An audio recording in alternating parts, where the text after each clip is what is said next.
Hello everyone, welcome back to my YouTube channel Pawan Kishan अड्डा।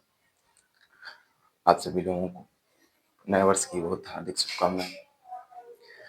जैसा कि आप लोग देख रहे थे कि हमारा जो पिछला लेक्चर था वो आर्की बैक्टीरिया के बारे में था।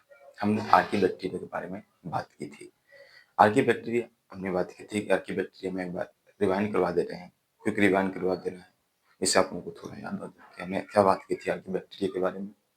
हमने आर्की बैक्टीरिया के बारे में बात की थी कि हार्श हैबिटेट में पाए जाते हैं, कठोर परिस्थितियों में रह लेते हैं। थ्री टाइप एनसीईआरटी ने आर्की बैक्टीरिया को 3 भागों में डिवाइड किया है।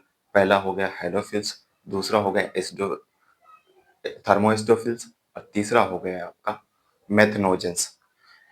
हमने हेलोफिल्स की बात की थी कि ये जो सैलाइन कंडीशन, मतलब कि जो सॉल्टी एरिया होता है, वहाँ ये बैक्टीरिया पाए जाते हैं। उन्हें लवड़ी जो होता है, खारा स्थान जहाँ प्लेसेस होते हैं, वहाँ ये बैक्टीरिया पाए जाते हैं। ठीक है।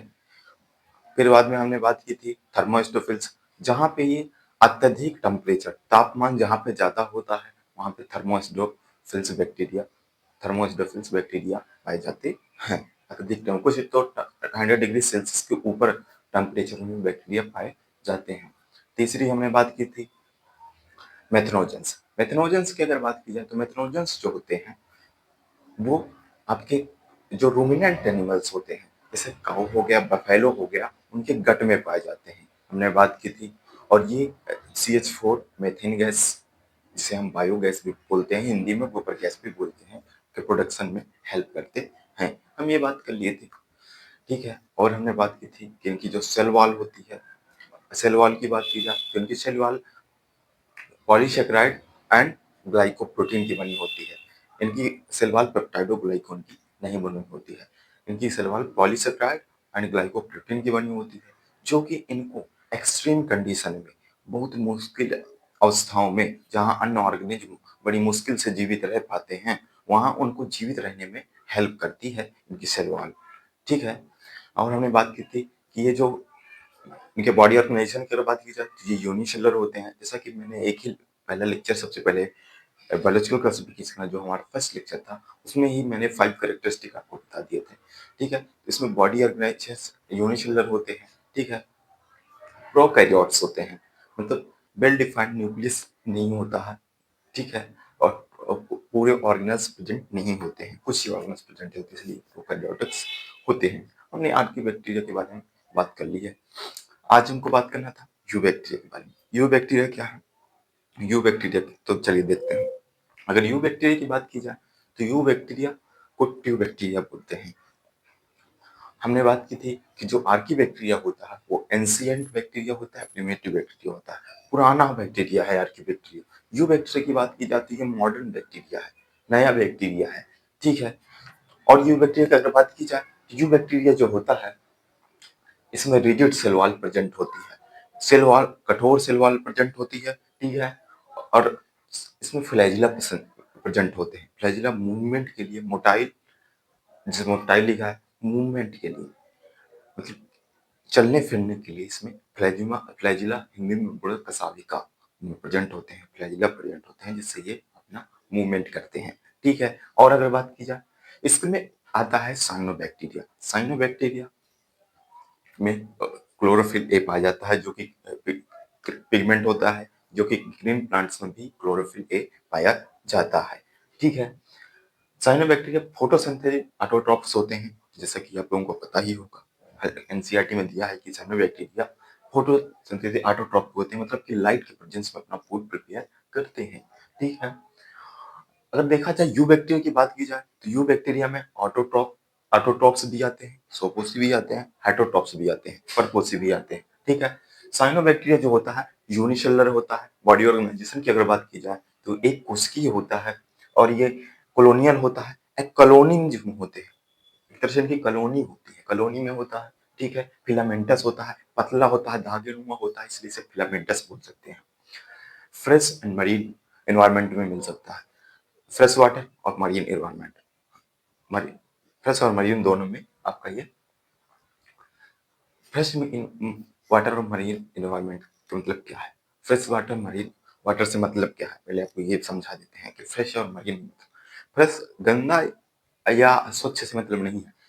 अगर आपकी बायोलॉजी में फ्रेश और मरीन का मतलब होता है कि कोई भी वाटर है जैसे समुद्र का, वो आपका मरीन वाटर हो गया। एंड फ्रेश वाटर जो कहीं का भी यहाँ पे नॉर्मल वाटर होता है, जो खारा नहीं होता है, उसे आप लोग फ्रेश वाटर बोलते हैं। और जो मरीन वाटर होता है वो आपका जैसे समुद्र का जो खारा वाटर होता है। ठीक है, आई होप आप सब लोग समझे होंगे। अब इसमें मरीन और टेरेस्ट्रियल में भी आपके ये पाए जाते हैं बैक्टीरिया। ठीक है, अगर बात की जाए, इसमें जिलेटिनस शीट होता है। जो आपकी ये साइनोबैक्टीरिया होता है, इसमें जिलेटिनस शीट होता है। ये थिक होता है, मतलब मोटा होता है। जो इनको एक जिलेटिनस शीट क्या करता है, इनको हेल्प करता है पैसिवली तैरने के लिए, एक तरह से, मतलब वाटर में पैसिवली तैरने के लिए। प्लस और क्या हेल्प करता है, इनको अपने शिकार तक पहुंचने के लिए हेल्प करता है। और ठीक है, और काफी सारे में हेल्प करता है। ठीक है, पॉल्यूटेड वाटर बॉडीज में ब्लूम्स बनाते हैं। जो वाटर बॉडीज पॉल्यूटेड होती हैं उसमें लहरें बनाने का काम करते हैं तो ये आपका साइनोबैक्टीरिया। बैक्टीरिया की अगर बात की जाए तो एग्जाम्पल में नॉन स्टॉप एनाबीना जो आते हैं, ये नाइट्रोजन फिक्सेशन करते हैं। नाइट्रोजन का नॉन स्टॉप एनाबीना एग्जाम्पल है कि ये नाइट्रोजन का फिक्सेशन करते हैं। इसमें स्पेशल सेल्स होती हैं, इनमें हेट्रोसिस्ट नामक स्पेशल सेल्स होती हैं जिनके जरिए ये नाइट्रोजन का फिक्सेशन करते हैं। ठीक है, बैक्टीरिया के बाद नाइट्रोजन की बात कर लिए, ये हेट्रोसिस्ट नामक स्पेशल सेल के जरिए से ये नाइट्रोजन का फिक्सेशन करते हैं।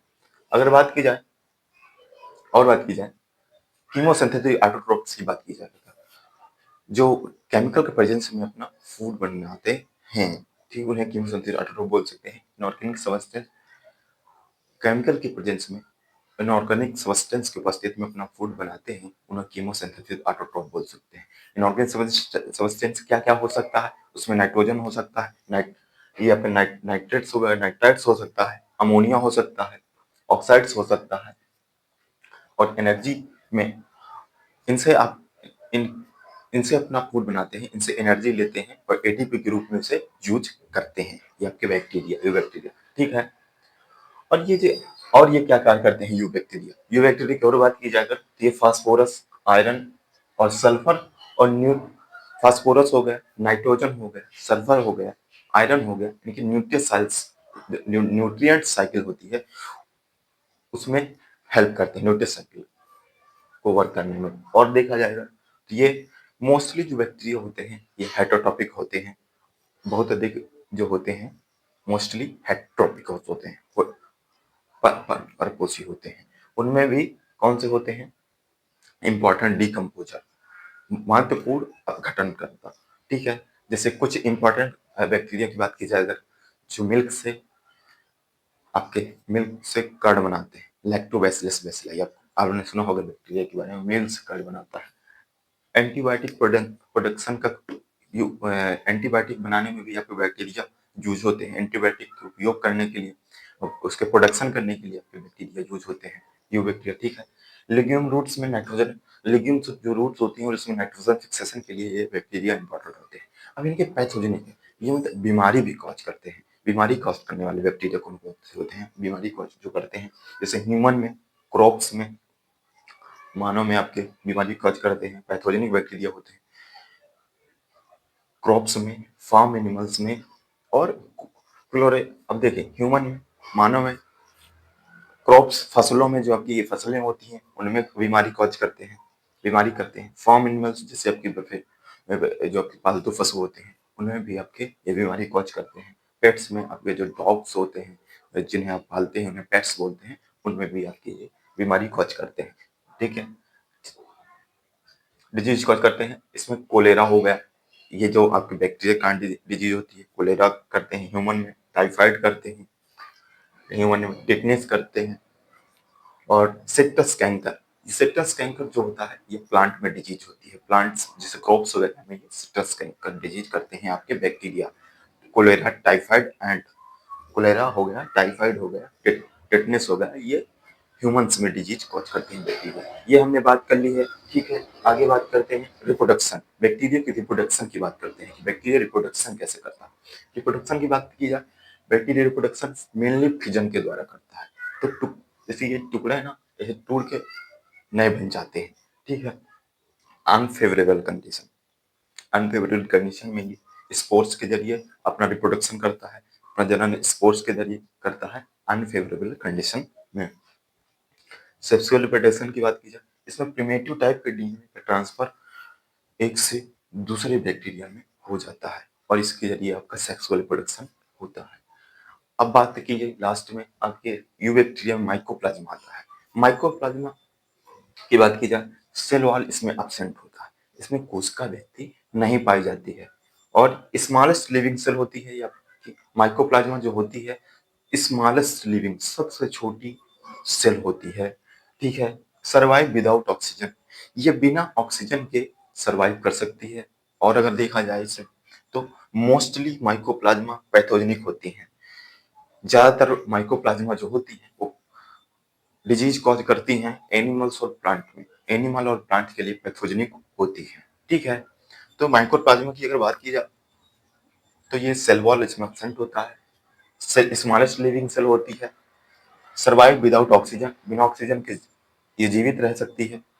मोस्टली माइकोप्लाज्मा पैथोजेनिक होती हैं for plant and animal, pathogenic होती हैं मतलब रोग कारक होती हैं आपके प्लांट और एनिमल के लिए, ठीक है। हमने आज बात कर ली कि यूबैक्टीरिया के बारे में, ठीक है। यूबैक्टीरिया के बारे में अगर देखा जाए तो रिजिड सेल वॉल प्रेजेंट होती है, फ्लैजिला प्रेजेंट होते हैं और मोटाइल होते हैं जिसके कारण ये मूवमेंट करते हैं फ्लैजिला का। साइनोबैक्टीरिया यूबैक्टीरिया में आते हैं, इसमें क्लोरोफिल ए पिगमेंट प्रेजेंट होता है जो कि प्लांट में क्लोरोफिल ए होता है, सेम वही पिगमेंट प्रेजेंट होता है। फोटोसिंथेटिक ऑटोट्रॉप्स होते हैं, ठीक है, लाइट के प्रेजेंस में फूल बनाते हैं। यूबैक्टीरिया में ऑटोट्रॉप और हेटेरोट्रॉप दोनों टाइप के बैक्टीरिया आ सकते हैं, ठीक है, आते हैं। साइनोबैक्टीरिया की बात की जाए तो यूनिसेलुलर होते हैं, एक कुछ होते हैं कॉलोनियल होता है, फिलामेंटस होते हैं, धागे नुमा संरचना इनकी होती है, ठीक है, पतले बहुत पतले होते हैं।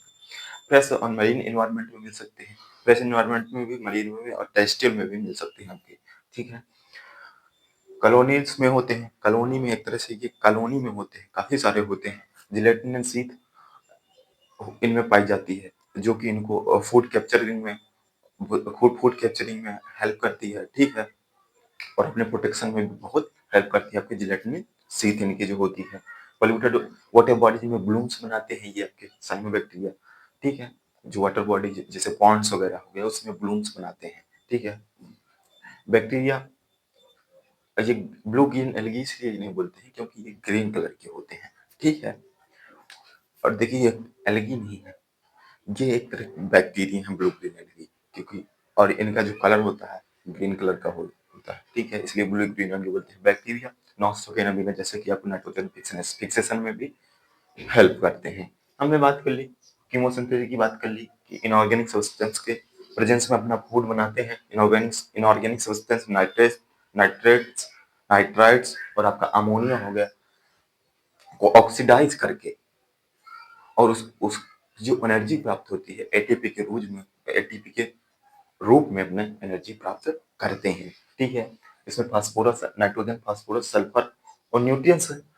फास्फोरस हो गया, नाइट्रोजन हो गया, ठीक है, सल्फर हो गया, उसके न्यूट्रिएंट्स जो साइकिल है उसको चलाने में हेल्प करते हैं आपके बैक्टीरिया यूबैक्टीरिया। मोस्टली सबसे अधिक हेटेरोट्रॉपिक बैक्टीरिया प्रेजेंट होते हैं यूबैक्टीरिया की अगर बात की जाए, बट इम्पोर्टेंट डिकम्पोजर होते हैं सबसे अधिक, उसमें से आपके मिल्क कर्ड बनाने में आपका हेल्प करता है बैक्टीरिया, दूध से दही बनाने में, एंटीबायोटिक्स को बनाने में बहुत सारे बैक्टीरिया यूज होते हैं, लेग्यूम्स रूट नाइट्रोजन फिक्सेशन में बहुत से बैक्टीरिया यूज होते हैं।